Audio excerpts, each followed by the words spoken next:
noite. Bom, boa noite para vocês, né? Para mim, nem tanto. Realmente, resultado impactante, impredecível, porém, totalmente justo, né? Demonstraram 90 minutos.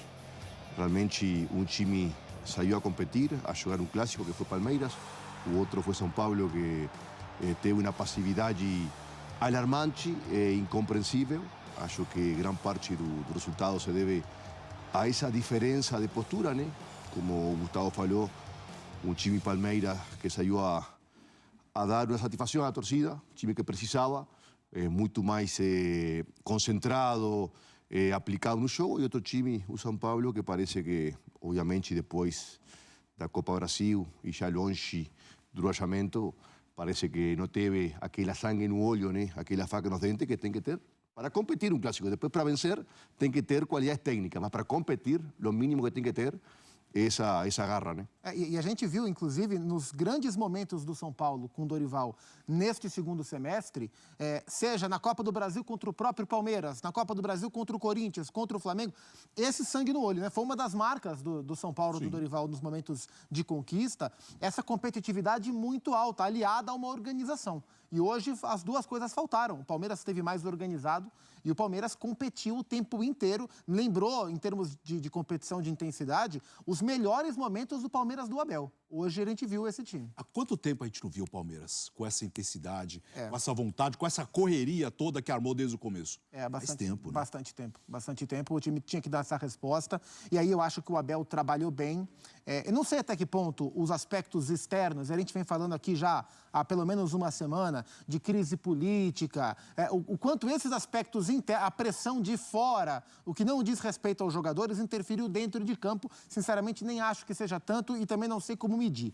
Mas dentro de campo, o Palmeiras não vinha num bom momento até ganhar do Curitiba no final de semana. O Vitor Castanheira, que é o auxiliar do Abel, que deu as últimas duas entrevistas, porque o Abel estava suspenso, reconheceu que esse era o pior momento deles à frente do clube e que nada mais do que trabalhar restava a eles, né? Porque cabe ao torcedor, aquele que não gosta de raciocinar muito sobre futebol, quando vê o seu time no momento ruim, já fala, tem que tirar, não vai recuperar.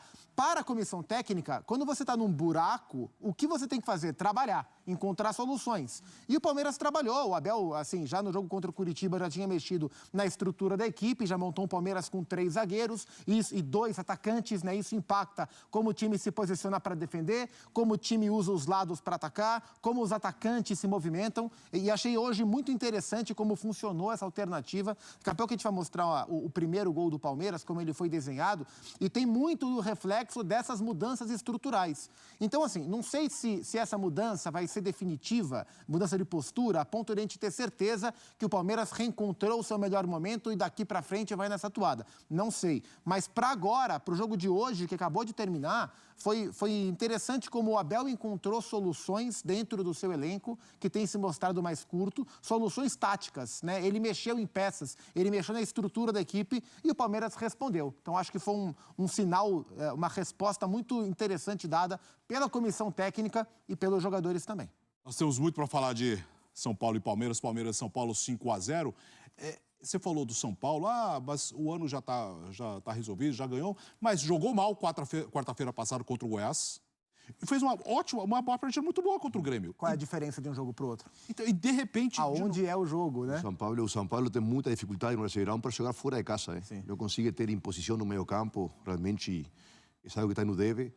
Mas quanto difícil é, Gustavo, você analisar o quanto há de virtude do vencedor Palmeiras ou de grande defeito do perdedor São Paulo, né? Porque eu não sei, não consigo agora saber se foi Palmeiras que foi tão brilhante ou realmente o São Paulo que foi tão frágil, né? Principalmente no meio campo. No primeiro tempo, bom, a prova está que Dorival fez 3 mexidas, né? Algo quase inédito.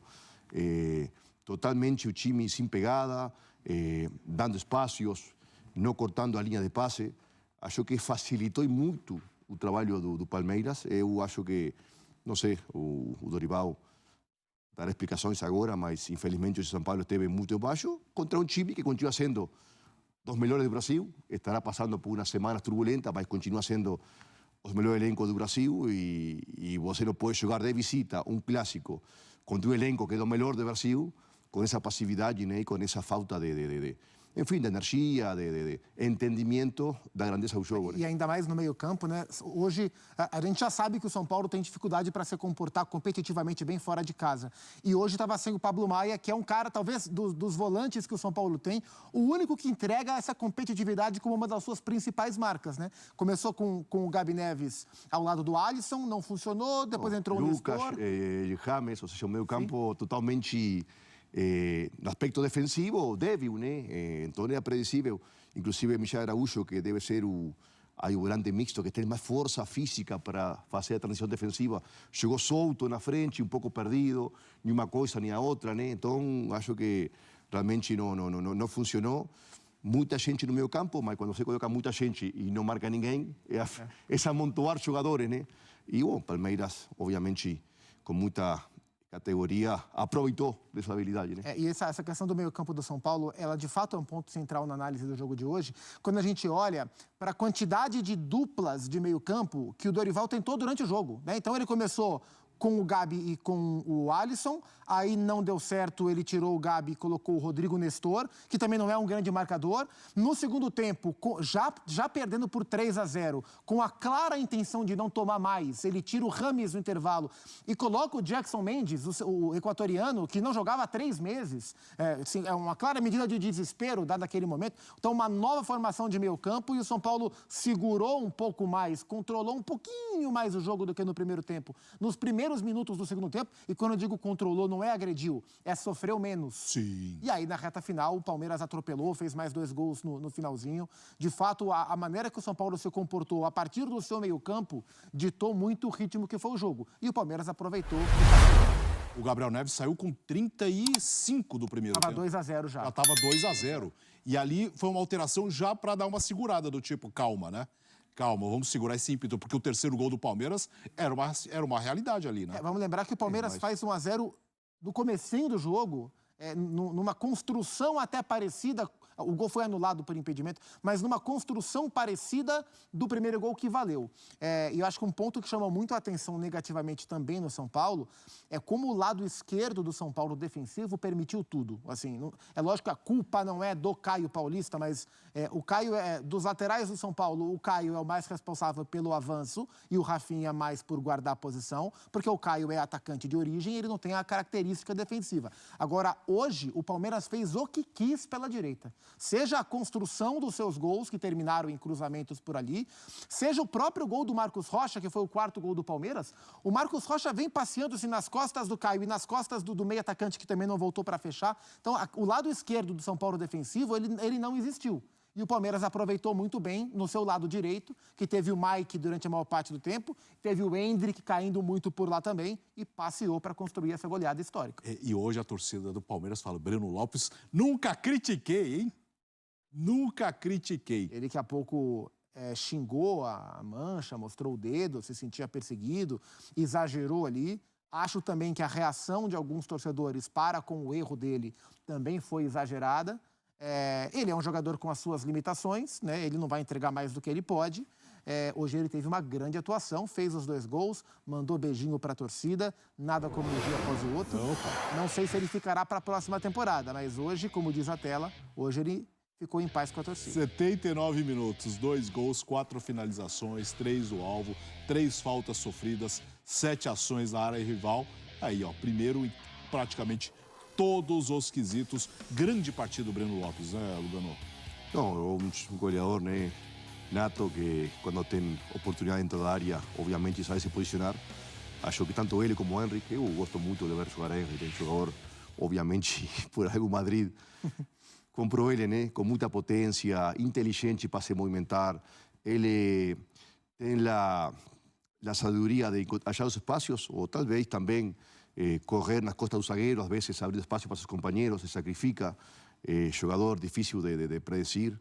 Acho que essa dupla de ataque, ajudada por la passividade defensiva de São Paulo, isso é inevitável, né? No primeiro gol, como você falou, Gustavo, primeiro um passe entre linhas de 40 metros, onde 5 volantes de São Paulo, ninguém teve a visão para tapar justamente essa linha de passe, né? Depois o Henrique recebe sozinho, depois abre para a direita. O Caio não tem a habilidade de marcação, de cortar o cruzamento, a linha de passe de cruzamento, que sempre você, obviamente, tenta cortar aquele cruzamento que vai entre a zaga e o goleiro, que é mais difícil.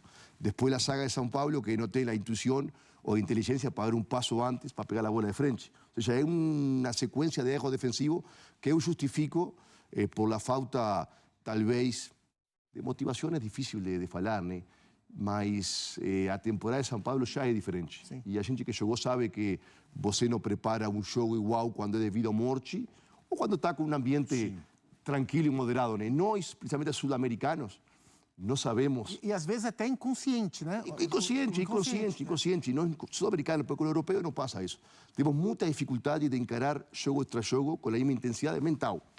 Esse é o nosso grande defeito. Assim como encaramos um jogo, talvez, decisivo, com muito mais força e garra que o europeu. Sim. Mas não temos aquele equilíbrio mental. Eu acho que o São Paulo hoje pecou disso. Não jogou o clássico. Não jogou. Não competiu. Entrou a jogar um jogo qualquer um. E Palmeiras é um grande time, em casa ainda melhor. E o clássico é um jogo diferente, né? E estraga um pouco o ambiente, né? De um ambiente absolutamente calmo, com o ano resolvido. E aí toma uma goleada dessa, dá uma, né? Dá uma desanimadinha assim, né? Tem que estragar, né? Tem que entregar, pouco, né? Tem que mexer. Se não mexer, algo está errado. Sim. Tomara que serva para, obviamente, primeiro a reta final do Brasileirão, né? E depois para entender que o ano próximo, para competir em grandes torneios como Libertadores, o Brasileirão tem que ter um pouco mais, né? Tem que ser o São Paulo da Copa do Brasil sempre. E isso é o mais difícil do futebol. Isso é o que logrou por momentos Palmeiras, por momentos Flamengo nos últimos anos, ser sempre aquele time competitivo, onde cada jogador se doa no máximo, tanto física como mental ou animicamente. Isso é o mais difícil do futebol. E essa regularidade é que São Paulo vai ter que achar se é que o próximo ano quer realmente voltar a competir a alto nível. Esse é um desafio que o Palmeiras tem na temporada, né? E o próprio Abel já cansou de falar como é difícil você manter um time como o do Palmeiras, que muda um pouco os jogadores, com a corda esticada, querendo todos os títulos e jogando por eles 3 temporadas consecutivas. Esse ano, por várias circunstâncias, o Palmeiras não conseguiu manter essa concentração o tempo inteiro. Hoje conseguiu.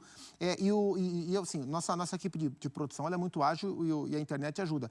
Talvez tenha sido a maior goleada que o Palmeiras sofreu, que o São Paulo sofreu da história, no clássico Choque Rei. Talvez tenha sido a maior vitória do Palmeiras na história do clássico. Aliás, vamos dar uma olhadinha nas grandes goleadas do Palmeiras no Allianz. Olha só.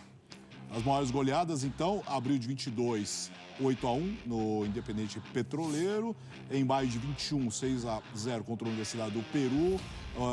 Agora em outubro de 23, né? Hoje, 5-0. 5-0 contra o Cerro Porteño em julho de 22. 5-0 Independente Del Valle em abril de 21, 5-0 com o Delfim em dezembro de 20, depois 5-0 contra o Tigre, o Bolívar e o Novo Horizontino já lá para trás em 2018. Você olha essa tela, a maioria dos times são times muito frágeis, né? O Del Valle não é um time frágil, mas o Del Valle sempre teve essa característica de jogar e deixar jogar. Então o Del Valle é um time que mete 5 no Flamengo no Equador e tomou de 5 do Flamengo no Maracanã. Então é mais compreensível. Agora, tirando o Cerro Porteño, que é um time de tradição, embora não seja no papel um time que a gente vê brigando lá em cima, e a própria goleada em cima do São Paulo, que foi a final do Paulistão, o resto, estamos falando de Delfim, Petroleiro, o próprio Novo Horizontino, enfim. A gente não está acostumado a ver vitória dessa envergadura nesse clássico. Só na final do Paulista que o Palmeiras ganhou do São Paulo e que deixou marcas naquele São Paulo do Rogério Ceni. Então, mesmo entendendo que o São Paulo já está no ritmo de Feliz Natal, e é compreensível que esteja, e há motivos para que... Até porque o presidente já ganhou? Pois é. Vai ter eleição que não vai ter muita disputa. Eu estava brincando, São Paulo já até mandou reformar os campos do CT, já está em outro, já dobrou os papeizinhos do amigo secreto, vai sortear amigo secreto, mas não dá para você entrar em campo e tomar uma chacoalhada de 5-0 de um dos seus maiores rivais como tomou. E no domingo, né, Lugano, tem o Atlético Paranaense lá em Curitiba, e o Atlético Paranaense subindo na tabela, brigando ali para uma vaga na Libertadores. E sempre para São Paulo lá um jogo dificílimo, sempre. Eu não me lembro um jogo que a gente venceu fácil lá. Aliás, a maioria saímos com derrota.